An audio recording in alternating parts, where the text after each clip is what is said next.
So let's continue forward contract and future contract. So last class I have discussed about forward contract and future contract, isn't it? And today we are going to cover practical problems. Okay. So देखो CMA final study math का illustration number 1 है. देखो क्या लिखा है इसमें, CMA final study math का illustration number 1. Okay.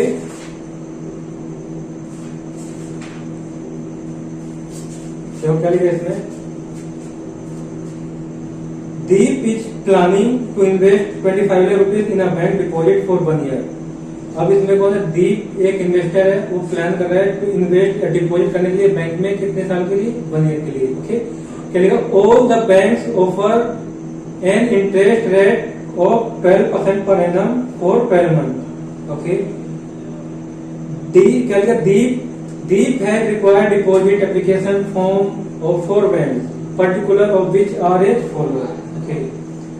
और इसमें बैंक रेट इंटरेस्ट रेट कितना ऑफर किया है, जितने भी बैंक में वो इन्वेस्ट करेगा 12% पर एनम 12 मंथ के लिए. ओके. और क्या है, दीप है required to deposit application form of 4 banks particular of which as follow. लिखा है क्या, देखो, bank N interest will credit at half yearly basis. अब जो इंटरेस्ट कौन है, एम बैंक है, वो कैसे क्रेडिट करेगा इंटरेस्ट, हाफ ईयरली पर, हर 6 महीने में क्रेडिट कर दे, हर 6 महीने में. ओके. 6 मंथ में. Bank N interest will be credited on quarterly basis पर. क्वार्टरली में अब हर 3 मंथ के बाद क्या हो जाएगा, इंटरेस्ट क्रेडिट कर देगा वो बैंक किसमें, दीप के अकाउंट में. और क्या, बैंक वो क्या करेगा, interest will be credited at monthly basis पर, इसमें मंथली बेसिस पर होगा. और करेगा bank P interest will credit at weekly rate. Okay. अब उसका क्या लिखा, देखो, if Deep cares for every extra rupee which bank will prefer. अब जो ऊपर 4 ऑप्शन दिए ना बैंक, तो उसमें से उसे हमें क्या करना है, बताना है, सजेस्ट करना है कि किसमें उसे इन्वेस्ट करना चाहिए. Monthly basis, half yearly basis पे करना चाहिए, या मंथली बेसिस पे, या क्वार्टरली बेसिस पे, या वीकली बेसिस पर. ओके. फिर उसके बाद नेक्स्ट बाद में रेस्ट जो जितना भी क्वेश्चन बाकी है वो बाद में करेंगे. तो इतना कर लेते हैं. ओके.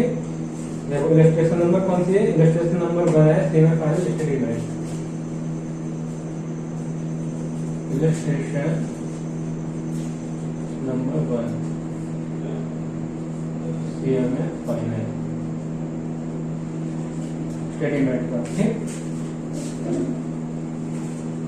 और ये सब मैंने पहले आपको करवा दिया था फर्स्ट क्लास में, जब बेसिक क्या कर रहे थे, जब फ्यूचर वैल्यू कैलकुलेट कर रहे थे, जो फर्स्ट क्लास में एग्जाम्पल्स कवर कराए थे ना मैंने, बिल्कुल उसी की तरह है. इसमें क्या निकालना है, फ्यूचर वैल्यू निकालनी है कि एंड में कितना पैसा दीप को मिलेगा अगर वो आज 25 लाख रुपए क्या करता है, इन्वेस्ट करता है. ओके. सो देखो क्या है इसमें, बैंक एम,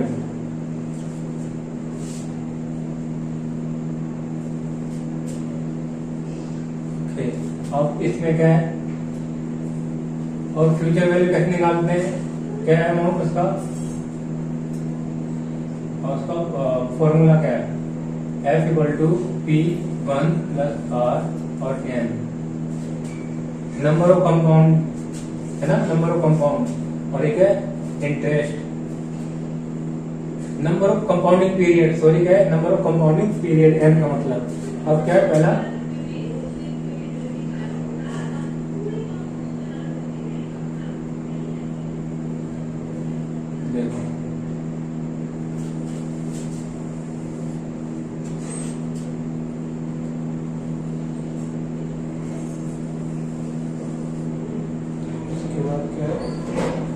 ठीक है.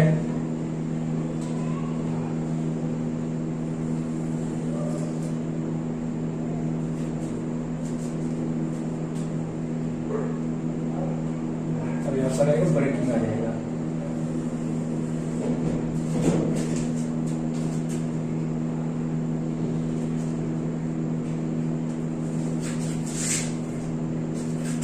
बैंक, यहाँ पे मेथड, वर्किंग आ जाए पूरा, वर्किंग का आंसर लिखे. पहला बैंक कौन सा है, एम बैंक है. एम। अगर एम में कैलकुलेट करते हैं, क्या करते हैं, एम में क्या करते हैं, इन्वेस्ट करते हैं, ठीक है, हाफ ईयरली है ना, हाफ ईयरली। ओके, अगर दीप हाफ ईयरली क्या करता है, इन्वेस्ट करता है, तो कितना फ्यूचर वैल्यू होगी इसकी, देखो कैसे निकलेगा, फॉर्मूला पता है ना, फॉर्मूले में पुट कर दो 25 लाख और कितना 1 प्लस आर, आर कितना है, आर है 12% और 12 डिवाइड करेंगे 12 से, क्योंकि हाफ ईयरली है तो मल्टीप्लाई 6 हो जाएगा, मल्टीप्लाई करेंगे और कितने नंबर ऑफ कंपाउंड बनेंगे, 1 ईयर में 2 बनेंगे।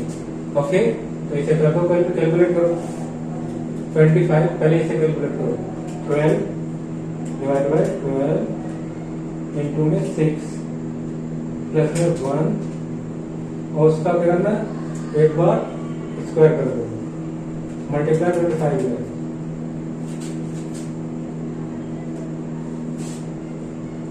$25 लाख। ओके, अब क्या करना, देखो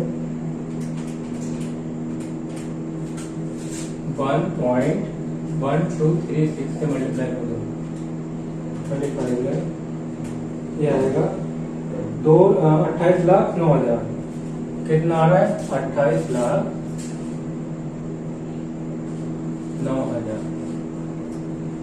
ओके, अगर दीप क्या करता है, हाफ ईयरली में इन्वेस्ट करता है, बैंक में डिपॉजिट करता है हाफ ईयरली, तो कितना उसका एक साल के बाद कितना अमाउंट उसे रिसीव होगा, 28,90,000। और अगर एन बैंक में करता है तो डिपॉजिट, और एन बैंक कैसे करिए, क्वार्टरली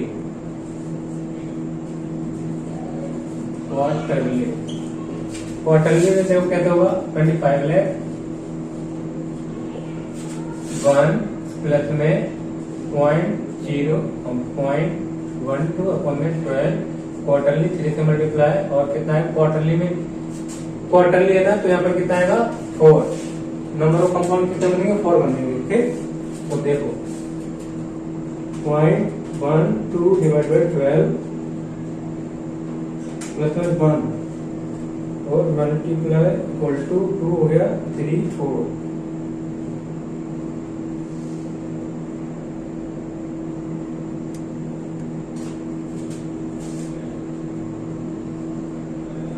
क्वार्टरली का मतलब क्या, 4।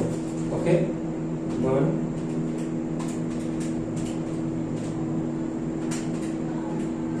2 3 4, 1.1 डिवाइड बाई 12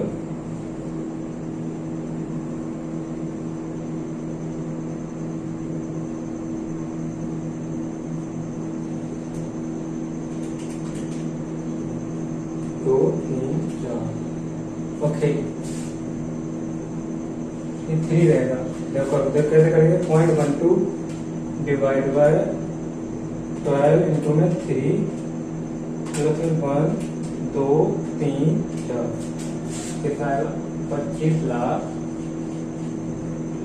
इंटू में 1.1255 कर दो,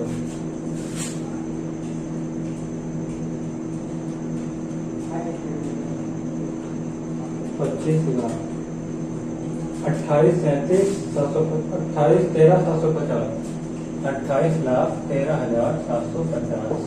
अगर दीप केयर कितने इन्वेस्ट करता है, अगर बैंक एंड में करता है तो उसमें कितना अमाउंट उसे ईयर एंड में रिसीव होगा, 28,13,750 अमाउंट रिसीव।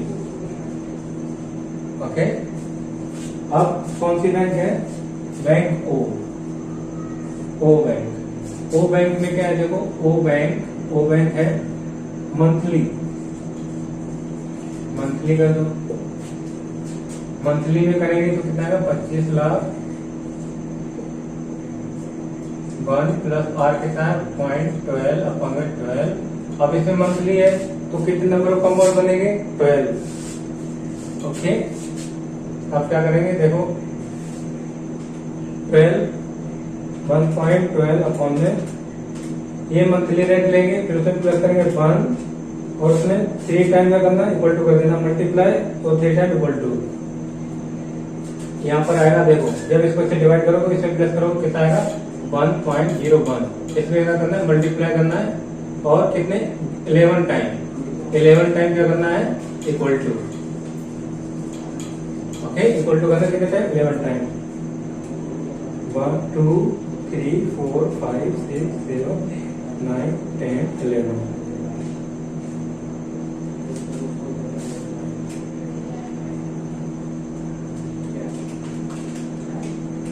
एक 2 3 4 5 6 7 8 9 10 11। ओके, आ गया। अब क्या करना है, 25 लाख 1.1268 करोगे तो कितना आएगा, इसको मल्टीप्लाई करो, 28,17,000। ठीक है। अगर बी क्या करता है, बैंक ओ में इन्वेस्ट करता है, तो उसे मंथली के अकॉर्डिंग कितना पैसे रिसीव हो गए, 28,17,000। अब देखो ओ के बाद कौन सा है, पी। पी बैंक कैसे है, अब पी बैंक है वीकली, और ये 1 साल के लिए इन्वेस्ट कर रहा है, और एक ईयर में कितने वीक होते हैं, 52 वीकली। 25 लाख 1 प्लस में 0.12 अपॉन में 52 से वीकली का रेट निकालेंगे और 52 से स्क्वायर करेंगे। ओके, करो 25 लाख कर दो, डिवाइड करो पहले, 0.12 डिवाइड बाई 52, जो भी आता है इसे डिवाइड करने पर उसे +1 कर दो, +1 करोगे और कितना क्या करना है, 51 टाइम क्या करना है, एक बार मल्टीप्लाई करना है, इक्वल टू करना है 51 टाइम। ओके, अब करो, देखो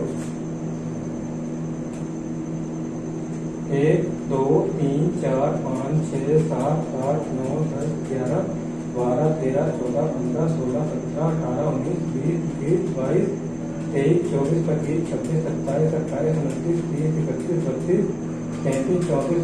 26 27 28 29 30 31 32 33 34 35 36 37 38 39 40 41 42 43 44 45 46 47 48 49 50 51।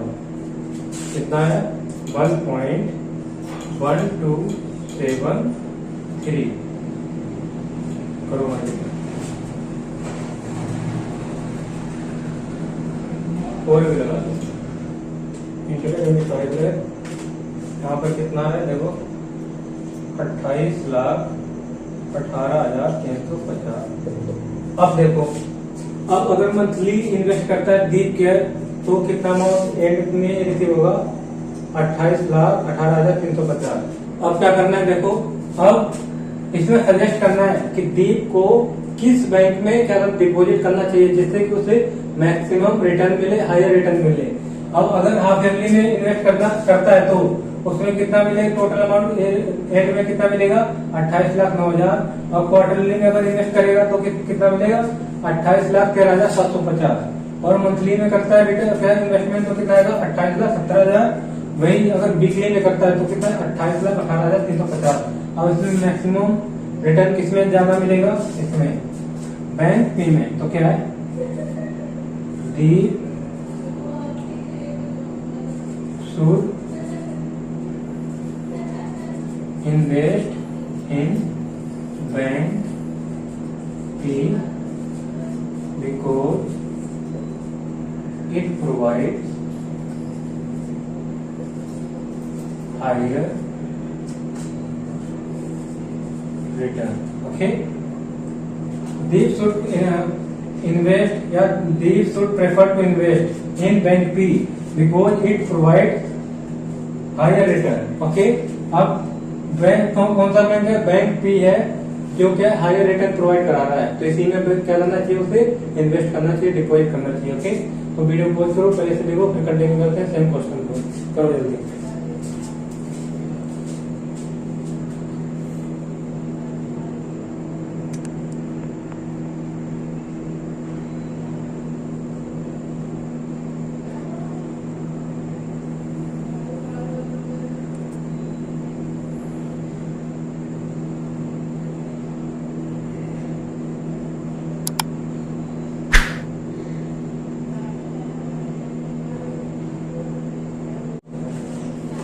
अब देखो नेक्स्ट देखो क्या लिखा है, एंड में लिखना, एंड का सेकेंड पॉइंट क्या लिखा है, if Deep care for every extra rupee which bank will refer, if Deep care for every extra rupee which bank will be prefer. ये वाला तो हो गया था अभी, किस बैंक में दीप को क्या करना चाहिए, इन्वेस्टमेंट करनी चाहिए। अब नेक्स्ट देखो क्या लिखा है, what should be the minimum rate bank N should offer to attract the deposits. क्या है इसमें, जो बैंक एन है उसे कितना रेट ऑफर करना चाहिए जिससे कि वो किसी दीप को क्या कर सके, अट्रैक्ट कर सके।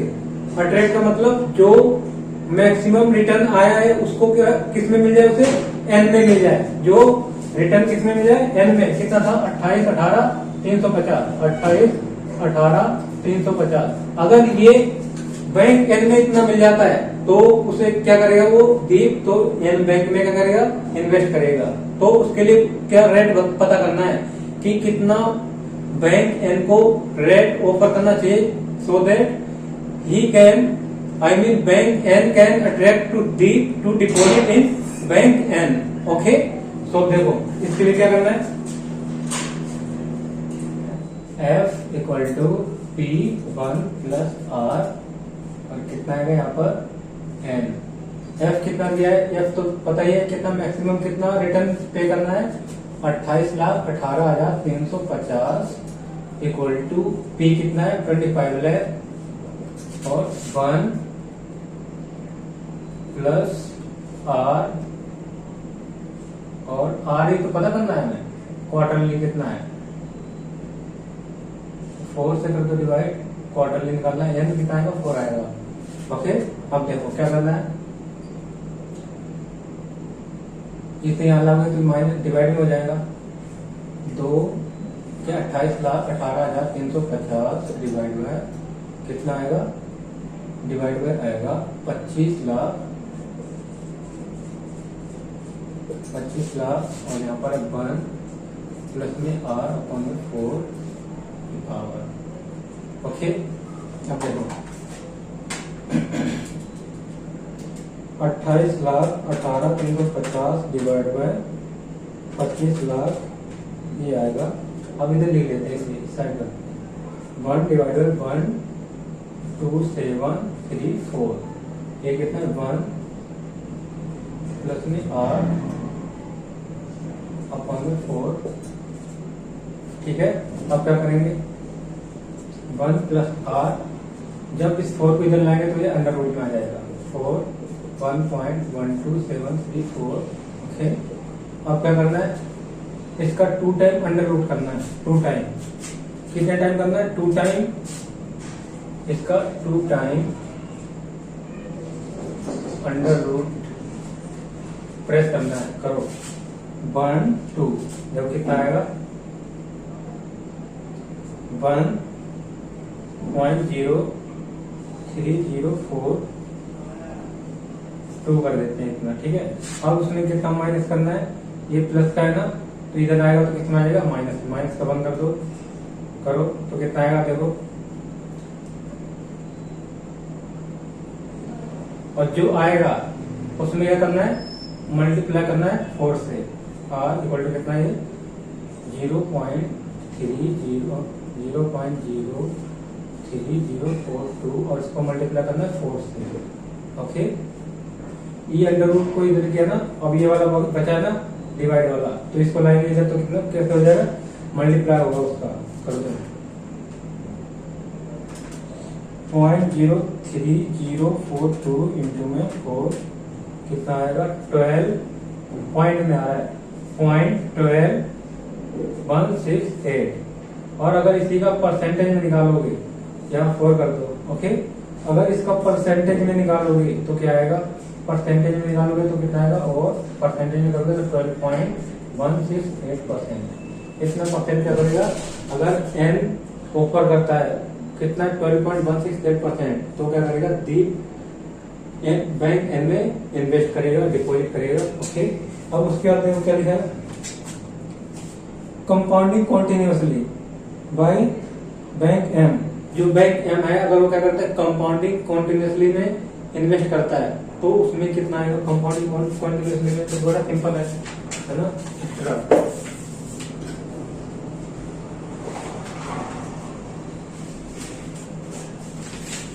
क्या लिखा है देखो, if Deep care for every extra rupee, वो तो पढ़ लिया, लास्ट लाइन पढ़नी है।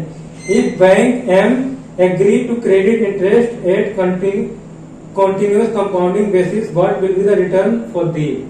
और कंपाउंडिंग कंटिन्यूअसली पर करते हैं तो क्या डिपॉजिट करते हैं, तो उस पर कितना इंटरेस्ट, कितना अमाउंट रिसीव होगा टोटल एंड में। ओके,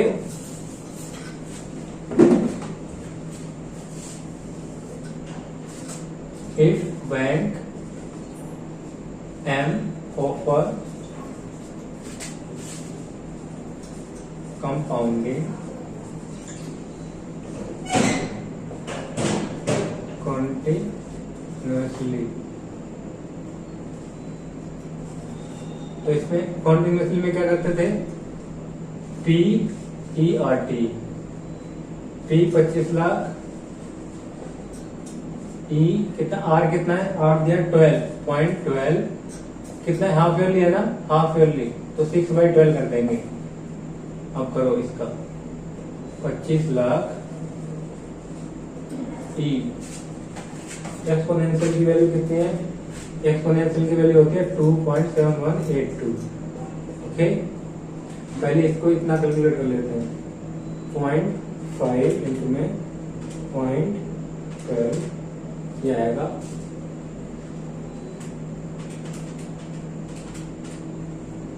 0.06। ओके, अब ये क्या है,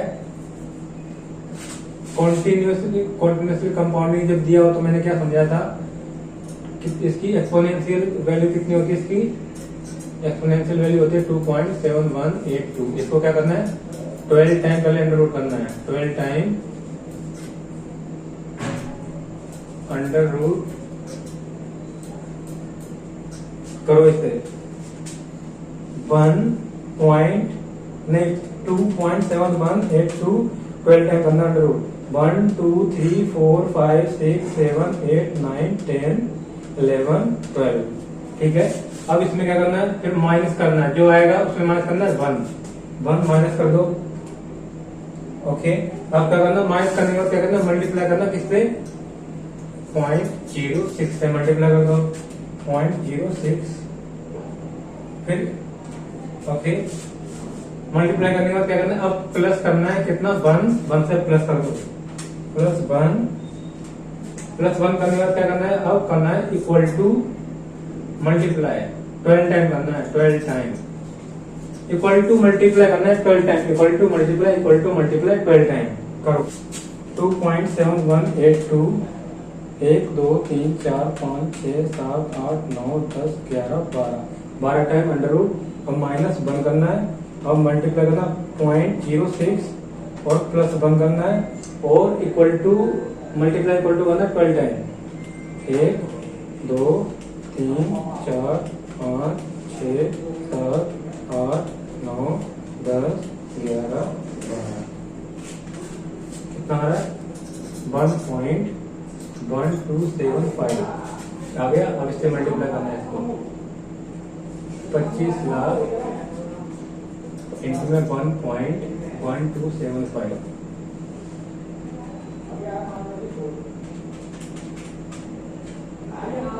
ये आ रहा है 28,18,750। अगर कॉन्टिन्यूसली कंपाउंडिंग में इन्वेस्ट करते हैं इनमें तो कितना मिलेगा, 28,18,750 हो गया।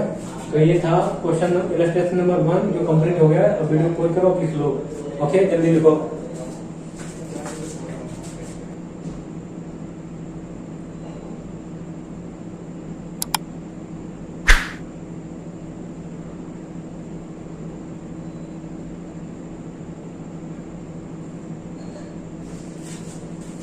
नाउ अब देखो illustration number 2 of semi final study mate. Okay, देखो ये भी अच्छा क्वेश्चन है। क्या लिखा है इसमें, Tripti has 2 investment opportunities M and N carrying an yield 15% per annum and tenure of both these investment is 3 years। तृप्ति के पास कितनी इन्वेस्टमेंट अपॉर्चुनिटी है, 2 है, M और N और दोनों कितने यील्ड का मतलब क्या है, यील्ड का मतलब क्या है, रिटर्न। और दोनों में रिटर्न कितना प्रोवाइड होगा, 15%। और दोनों का टेन्योर कितना है, उसका पीरियड कितना है, 3 ईयर। क्या लिखा, M offer continuous compounding facility, continuous compounding facility, okay, where N offers yield on the basis of monthly compounding which offers bill 30 of 4, okay. अब एम क्या करता है, वो कंपाउंडिंग कॉन्टिन्यूसली पर ऑफर कर रहा है, और उसके बाद और कौन, एन है, वो क्या है, वो मंथली बेसिस पे, मंथली कंपाउंडिंग पर है। तो इसमें बताना है कौन सा ऑप्शन उसके लिए बेटर है, ओके। उसके बाद नेक्स्ट क्या लिखा है, if continuous compounding facility comes at price of ₹180 पर लैख और डिपॉजिट, और ब्रैकेट में क्या लिखा है, chargeable at the end of the period, what will be the position. अब इसमें लिखा है अगर कॉन्टिन्यूस कंपाउंडिंग फैसिलिटी को एडॉप्ट करते हैं तो उसमें 180 रुपए पर लेख पर क्या देना पड़ेगा, चार्जेस पे करने पड़ेंगे। 1 लाख के ऊपर कितने, 1 लाख के ऊपर 180 रुपए, ओके। तो अब इसमें बताना है क्या, कौन सा ऑप्शन बेटर है, ओके, और किसमें उसे इन्वेस्ट करना चाहिए। और उसका नेक्स्ट में क्या लिखा, at what price will Tripti be indifferent to continue compounding facility at monthly compounding, okay. तो ये बाद में डिस्कस करेंगे इसके बारे में, पहले ऊपर का पोर्शन है उसे क्या सोल्व करते हैं। देखो इसमें ये तो पता, ये निधिया कितना इन्वेस्टमेंट करना है, अमाउंट, ठीक है। तो हम क्या करेंगे, जो क्वेश्चन में सोल्व कितने से कर रहा है, 20 लाख से, तो 20 लाख से एज्यूम कर लेंगे, ओके। तो क्या एज्यूम करेंगे कि 20 लाख से क्या कर रहे हैं, तृप्ति है और 20 लाख रुपीज इन्वेस्ट करेगी। सो अब देखो क्या इसमें ऑप्शन 2 है,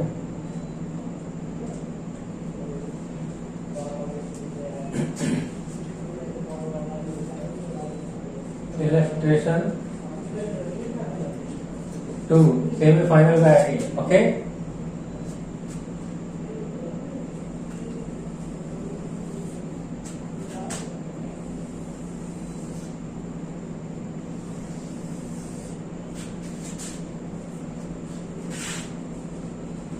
कंपाउंड पहले लिखते हैं इन्वेस्टमेंट,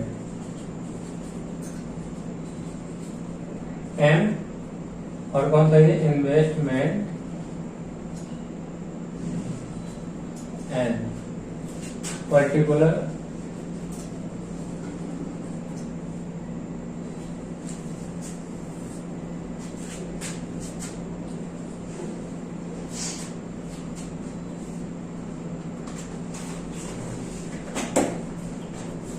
अब 3 ईयर के बाद कितने अमाउंट मिलेंगे वो पता करना है, 3 ईयर के बाद। तो अब यहाँ पर एक कंपाउंड कॉन्टिन्यूसली ये ऑफर प्रोवाइड कर रहा है कौन, इन्वेस्टमेंट एम, इन्वेस्टमेंट, अगर इन्वेस्टमेंट एम में क्या करते हैं, इन्वेस्ट करते हैं तो कंपाउंडिंग कॉन्टिन्यूसली में क्या मिलेगा, इंटरेस्ट मिलेगा।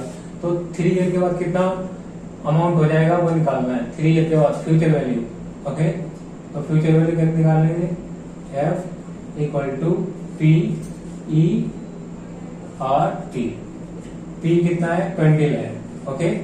क्वेश्चन 20 लाख से सोल्व कर रखा है तो हम भी 20 लाख से ही करेंगे, क्योंकि साइलेंट है क्वेश्चन पर, तो पता ही नहीं कितना इन्वेस्टमेंट करना है। और आर कितना है, आर है 15%, कितने साल के लिए, 3 ईयर के लिए, ओके। और कर दो इसे 20 लाख इंटू में कितना है, 15 या 45, तो कितना आएगा 45 ई। और एक्सपोनेंशियल की वैल्यू कितनी होती है, 2.7182, ओके। तो इसमें क्या करना है, वही सेम प्रोसीजर करना है,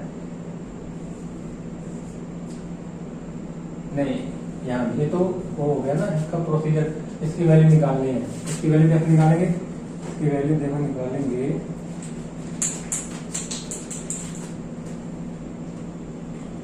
क्या करेंगे, देखो 2.7182, इसको 12 टाइम अंडररूट करेंगे, 1 2 3 4 5 6 7 8 9 10 11 12, और माइनस करेंगे 1 से माइनस कर दिया, और मल्टीप्लाई किससे करेंगे 0.45, और प्लस करेंगे 1 से। अब क्या करेंगे, जो आएगा उससे कर देंगे मल्टीप्लाई इक्वल टू 12 टाइम, 1 2 3 4 5 6 7 8 9 10 11 12 कितना आ रहा है देखो 20 लाख। इसे कर दो रफ। इंटू में कितना आया था 1.5683 मल्टीप्लाई करोगे तो कितना आएगा देखो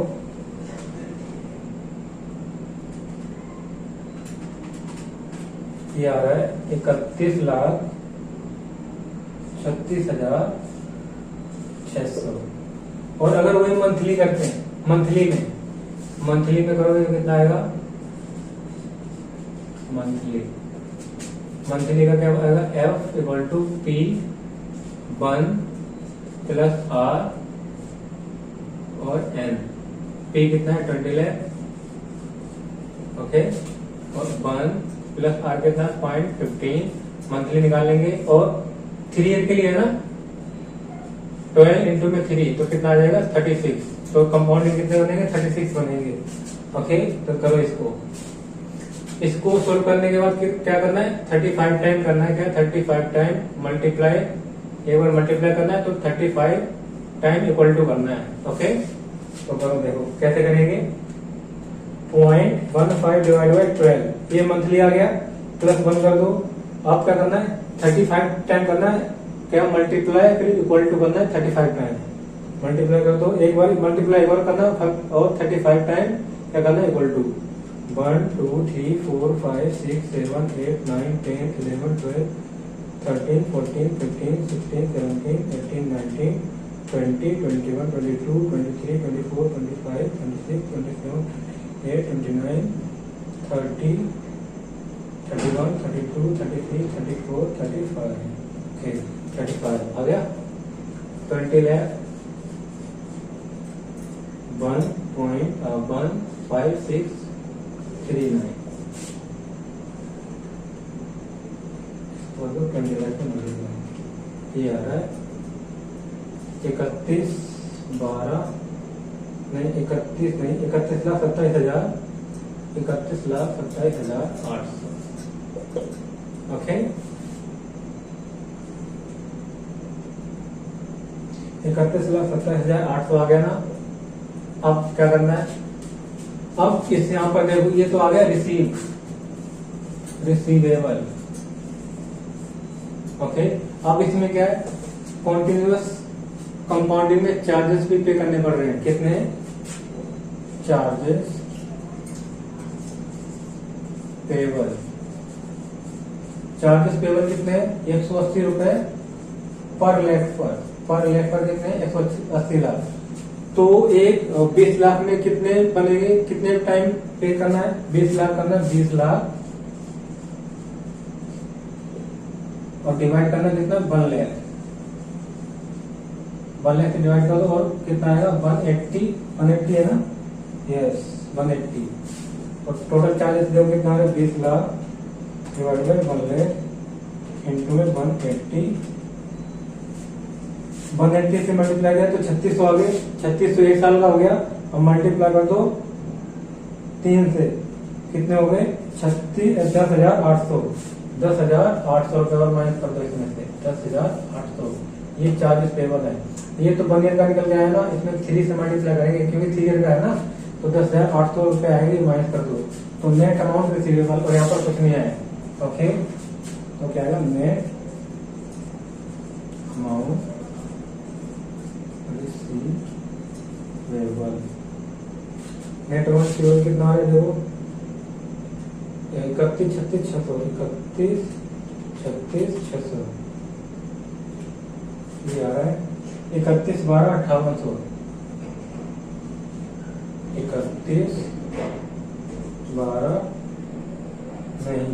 31,25,800 ये है नेट रिसीवेबल ओके। और यहाँ पर कितना आएगा 31,27,800। तो इसमें से बताओ किसमें इन्वेस्ट करना चाहिए विच इन्वेस्टमेंट कौन है Mrs Tripti should prefer to invest कौन सा इन्वेस्ट किसमें सबसे ज्यादा इन्वेस्टमेंट रिसीव हुआ 31 27,800, 31, 25, 800। तो इसमें से इसमें प्रेफर करना चाहिए उसे, किसमें, इन्वेस्टमेंट एम में। अगर क्या चार्जेस अप्लीकेबल है कंपाउंडिंग कंटिन्यूअस में, then prefer to investment in investment M.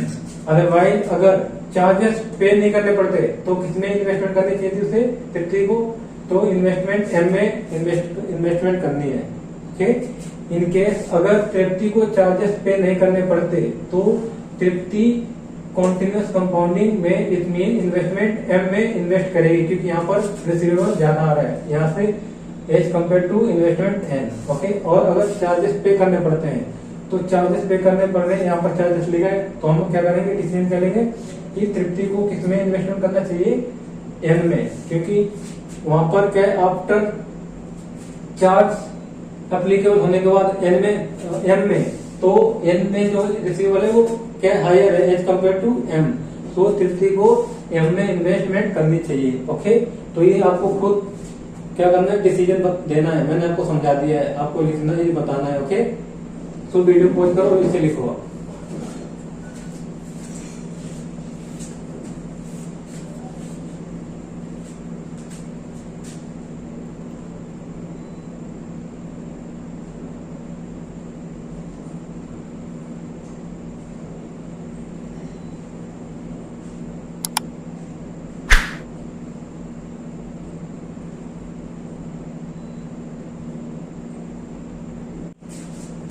अब देखो क्या लिखा लास्ट में, देखो लास्ट पार्ट देखो, इलस्ट्रेशन नंबर 2 में क्या लिखा, at what price will Tripti be indifferent to continuous compounding facility and monthly compounding. अब इसमें इनडिफरेंस पॉइंट निकालना है। इनडिफरेंस पॉइंट का मतलब दोनों में क्या होगा कि जो भी जो एंड में मिले कितना मिले, बराबर मिले, इक्वल मिले, इक्वल। ओके, तो देखो वो इनडिफरेंस पॉइंट निकालना है, indifferent point, indifference point calculate करना है यहाँ पर। और उसके लिए क्या करना है, देखो उसके लिए करना है जो इन्वेस्टमेंट कितना है, इन्वेस्टमेंट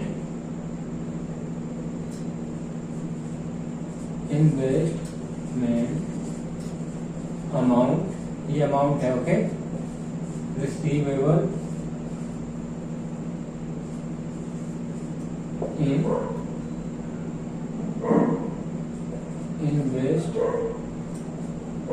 इन्वेस्टमेंट एन, और इक्वल टू किसके बराबर होना चाहिए,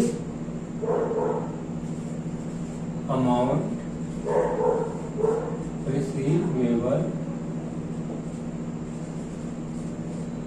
इन इन्वेस्टमेंट, ये इन्वेस्टमेंट है। ओके, इन्वेस्टमेंट एन, एम, और इसमें माइनस क्या करेंगे, लेस करेंगे, इसमें लेस करेंगे, माइनस करेंगे चार्जेस।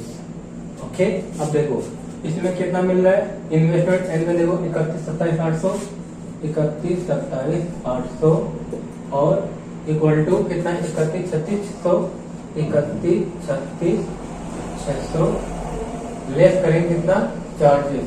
तो हमें क्या करना है, चार्जेस ही पता करना है कि कितना चार्जेस हमें यहाँ पर कितना चार्जेस अप्लीकेबल होगा, जिससे कि इन दोनों का जो अमाउंट रिसीवेबल है वो कितना इक्वल हो जाए। और फिर वो क्या बोलते हैं, इनडिफरेंस पॉइंट कहते हैं। क्या कहते हैं इसे, इनडिफरेंस पॉइंट, इनडिफरेंस पॉइंट। तो हमें चार्जेस पता करना है, तो चार्जेस पता कैसे करेंगे, देखो चार्जेस इक्वल टू 31,36,600, इसमें हमारे करेंगे 31,27,800 को माइनस करेंगे तो चार्जेस आ जाएंगे। देखो 31,36,600 माइनस में 31,27,800 कितना आ गया, 8800। मतलब इतना चार्जेस करना है। ये क्या 3 ईयर का निकल के आया है, 3 ईयर में कितने चार्जेस निकल के आया है, 3 ईयर में 8800 रुपए निकल के आया है। ओके, टोटल अब क्या करना है, चार्जेस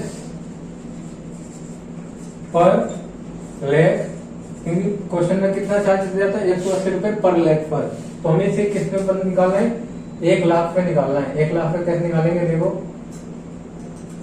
8800 इंटू में 3 है, 3 ईयर, और कितने 20 लाख है, 20 लाख को 1 लाख से डिवाइड करोगे तो कितना हो जाएगा, डिवाइड करेंगे भाई साहब, डिवाइड कितना है 3 ईयर का है और डिवाइड करो कितना 20 टाइम आ रहा है ना, देखो 20 क्यों आया, ये 3 ईयर का दिया तो आएगा 3 ईयर 12 लाख 20 लाख डिवाइड करो 1 लाख तो कितना आ रहा है 20 टाइम, तो इनका मल्टीप्लाई करो कितना आएगा 60, अब क्या करना 4800 डिवाइड बाय 60 करोगे तो कितना चार्जेस पे करना पड़ेगा 1,46.67 पर लाख।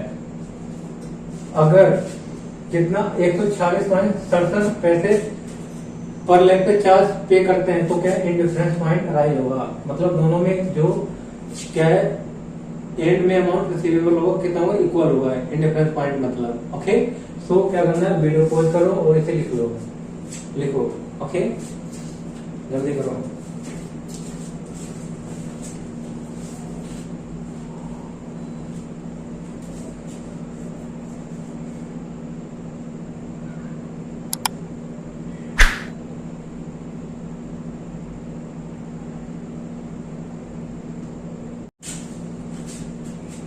सो आज के लिए इतना ही। ओके, और जो नेक्स्ट क्लास होगी वो very very important from the point of view exam. Okay, so next class इससे भी इंपॉर्टेंट होने वाली है क्योंकि वहां पर सी फाइनल स्टेटमेंट के क्वेश्चन कराऊंगा और सेमी फाइनल स्टेटमेंट के भी। ओके, वहां पर सारे क्वेश्चंस एग्जाम से रिलेटेड होंगे क्योंकि जो टॉपिक मैं नेक्स्ट क्लास में कवर करने जा रहा हूँ उसमें से एक क्वेश्चन हमेशा आता है, सी फाइनल में तो आते ही आता है वो एक question. Okay, so I think it is enough for today. In next class I will cover some more practical problems related to derivative. Okay, so if you like this video, do like, share and subscribe. Till then, bye bye and take care.